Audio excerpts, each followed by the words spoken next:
Joygram প্রেপার SP স্কুলে এক ভয়াবহ দুর্ঘটনা ঘটেছে। মিড ডে মিল রান্নার সময় হঠাৎ স্কুলের ছাদের চাঙড় ভেঙে পড়ে রাঁধুনি আয়েশা সর্দারের ওপর। গুরুতর আহত অবস্থায় তাকে উদ্ধার করে টাকি গ্রামীণ হাসপাতালে ভর্তি করা হয়েছে। স্কুলের জরাজীর্ণ অবস্থার কারণে এই দুর্ঘটনা বলে অভিযোগ। এই ঘটনাকে কেন্দ্র করে স্থানীয় বাসিন্দা ও অভিভাবকদের মধ্যে তীব্র আতঙ্ক ও উত্তেজনা ছড়িয়েছে।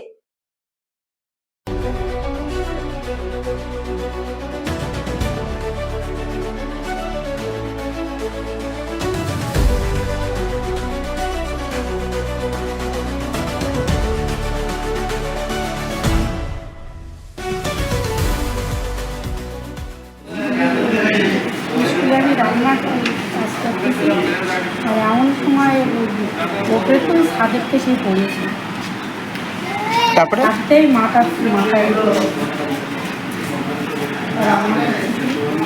আপনি এখন কতদিন রান্না করেন? এই তো অনেক প্রথম বছরের থেকে এই কাজ করেছি।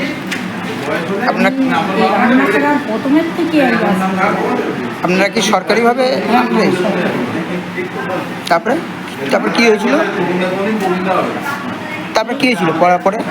এই আজকের এই রান্না করতে ভাত হয়ে গেছে, তরকারি রান্না করা হবে এমন সময় ওরা তরকারি করে বাসা কাটা করে হয়ে গেছে এমন সময় ওই স্কুলের কোনো ছাত্রছাত্রী কোনো কিছু হয়েছে কি? না আমরা তিনজনে রান্না করছি। আচ্ছা আচ্ছা, আপনার নাম? আয়েশা সরকার। ঘটনাটা কি হয়েছিল? ঘটনা আমরা ক্লাসে ছিলাম,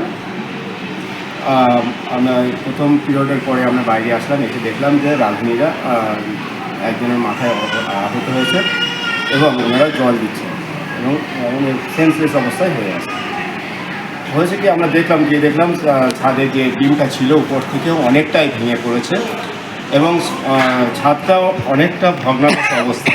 আমাদের স্কুলের প্রধান শিক্ষক এর আগে অনেকবার বিডিও অফিস এবং উপরে আধিকারিকদের জানানো সত্ত্বেও ওনারা প্রপারভাবে ব্যবস্থা নেননি যাতে ওই ঘরটা ঠিকভাবে মেরামত করে আবার ঠিকভাবে করা যায়। এই জন্য আমাদের বিদ্যালয় জয়গ্রাম এপি স্কুলের প্রধান শিক্ষক অনেকবার এটা জানিয়েছে, কিন্তু এখনও সেটা কাজে নেই। আজকে সেই দুর্ঘটনা ঘটে গেল। এখন আপনারা কি চাইছেন? আমরা চাইছি ওই ঘরটা ওনারা তদন্ত করে দেখবেন, গিয়ে যদি ওনারা কীভাবে করা যায় সেটা তো ওনারাই বলতে পারবেন। যিনি ইনজুরিড হয়েছেন তিনি আমাদের ওই সেলফ হেল্প গ্রুপের একজন, ওনারা নিয়মিতভাবে বাচ্চাদের রান্না করেন। ত্রিপুরার